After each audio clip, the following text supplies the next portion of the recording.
Okay, you guys, I look a mess right now, but I literally just went down this rabbit hole and it was insane. And now I'm gonna take you down the rabbit hole with me. Okay, so let's start by reading this. Individuals who went against the gender binary were heavily involved in the cult of Inanna.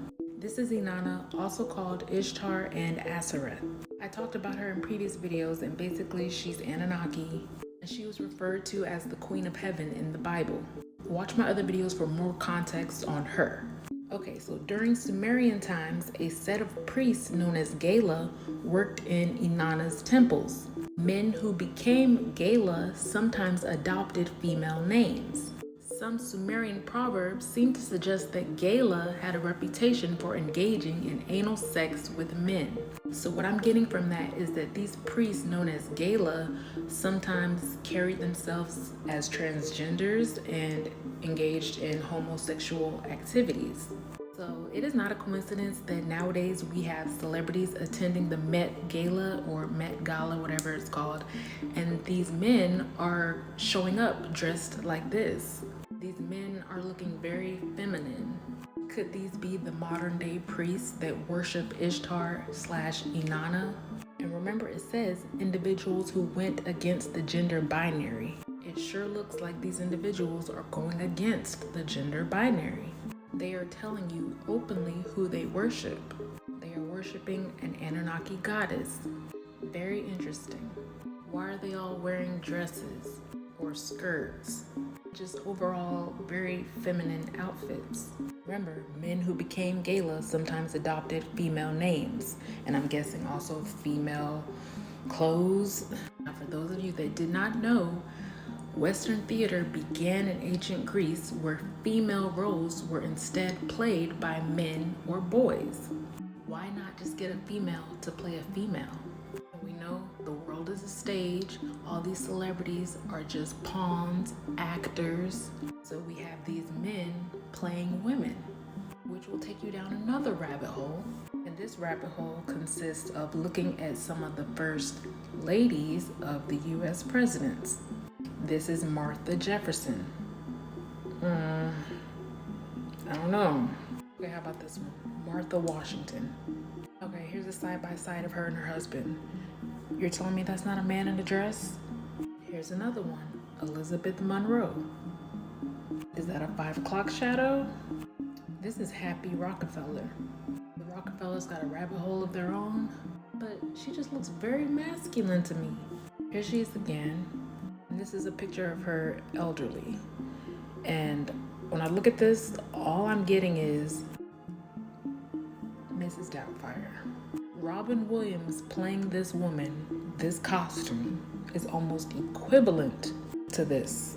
Then we got Barbara Bush, and you're telling me this is a woman. I feel like they really had us fooled, and I don't know if it's because of the age of Aquarius, the truth is coming out, the light is being shown, and the spell is broken, and now we can finally see this, but it's like, how did we not see this before? These do not look like women. So that was a handful, but we're not done. Let's go further down the rabbit hole. Amalek, okay? Amalek is described in the Hebrew Bible as the enemy nation of the Israelites. The name Amalek can refer to the descendants of Amalek, the grandson of Esau, or anyone who lived in their territories in Canaan. Now, when we look at this map in particular is called the Cult of Baal. If you don't know who Baal is, oh my God, do your research. I've done videos on it.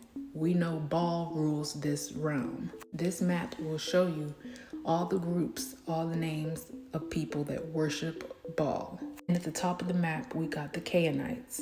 And the Amalek are people that lived in the Canaan territories. So what does Amalek mean, you guys? The etymology of the word Amalek.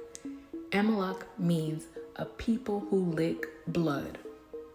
What? So when you think of licking blood, you think automatically vampires? What is a famous vampire movie of our generation? Twilight. Let's focus in on Robert Pattinson. Robert Pattinson is actually related to Vlad the Impaler. The tie between Pattinson and Vlad apparently comes via their common relationship to the British royal family. That tells you everything you need to know right there. Vlad the Impaler was their distant uncle. Why does it seem like everybody in a position of power or any celebrity, why does it seem like they're all related? Nobody just gets lucky and becomes a celebrity. It's in the bloodline. Now, if you don't know who Vlad the Impaler is, he got his name by the way that he impaled his victims after he defeated them. He is what the character Dracula is based off of. Now, I'm curious to know now the correlation between the British royal family and vampires. Okay, now get this. There are certain foods Queen Elizabeth had restrictions on from using in her palace. Garlic is apparently the one she disliked the most. It says garlic is a no-no. The royal family avoids them. They say they avoid it because of the bad breath, but we know garlic is like the kryptonite to vampires. So looking at this picture of Queen Elizabeth, like, look at her teeth. Those look like fangs, okay? She looks like she'll suck the life out of somebody. Does that not look like a fang, like, to you guys? This was her husband, Prince Philip, and he just looks dead. Like, he looks like a vampire. Well, if they're supposed to, never age, I guess he ain't been sucking blood in a while. But when I think back to the Twilight movie, the Volturi, which were like royalty in the vampire world, this reminds me of the royal family. Like, it's them. They're throwing it in your face. The royal family are descendants of the Amalek, the people who lick blood. Then you have these celebrities that are also doing these blood rituals. Megan Fox and Machine Gun Kelly drink each other's blood for ritual purposes. Like, come on, you guys. This is them posing for a photo shoot. Like, why? You guys are descendants of the Amalek, who I will remind you worship Baal. Now, the royal family has a room in their palace called the Red Room.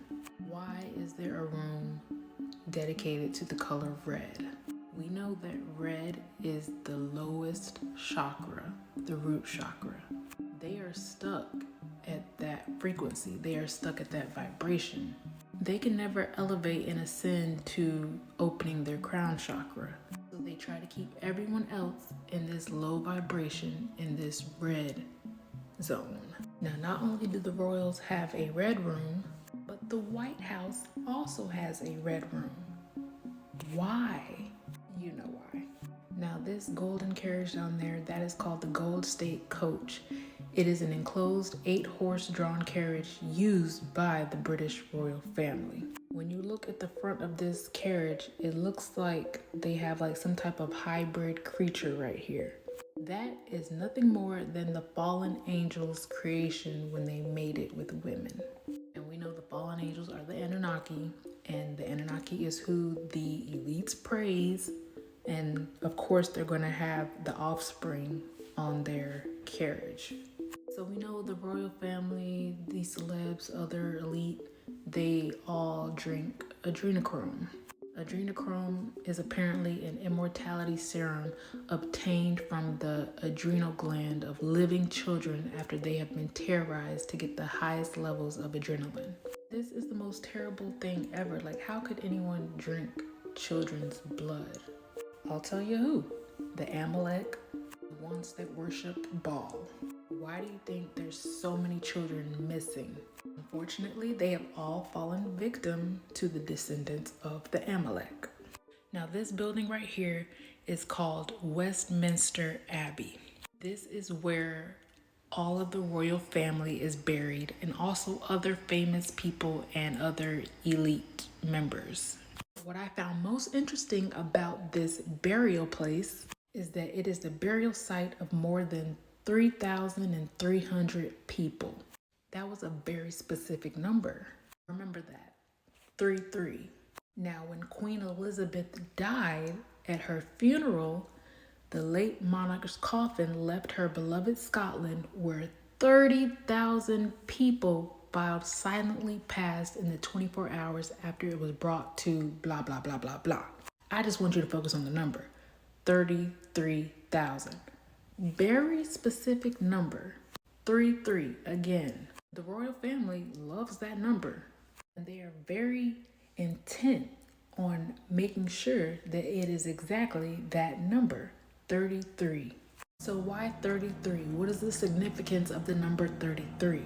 The divine name Elohim appears 33 times in the story of creation in the opening chapters of Genesis. I already did a video on the Elohim, and I explained to you that the Elohim are the Anunnaki, and the god of the Elohim is El. Let's continue. There are 33 degrees in Scottish Rite Freemasonry. The House of Temple, home of the Supreme Council 33rd degree, ancient and accepted Scottish Rite of Freemasonry in Washington, D.C., U.S., has 33 outer columns, which are each 33 feet high. That's this building right here, located in Washington, D.C., like I said, and nothing but 33 symbology all on it. Inside, you see nothing but purple. In the United States, red represents the Republican Party. Blue represents the Democratic Party. When you mix red and blue, you get purple. So what they are telling you is that these two opposing parties are one and the same. Different wings on the same bird. What age did Jesus die? 33 years old. Rupes Nigra of Phantom Island was described as having a circumference of 33 French miles. Now, Rupes Nigra is important because that is where the North Pole vortex is located. Basically where the tree of life used to be. How we used to be able to enter and exit this realm. As you can see from this map, the North Pole had land, 4 bodies of land that surrounded Rupes Nigra, aka the tree of life, the magnetic North Pole. The elites know about this. That's why they are parading the number 33 around, because it has so much symbolic importance.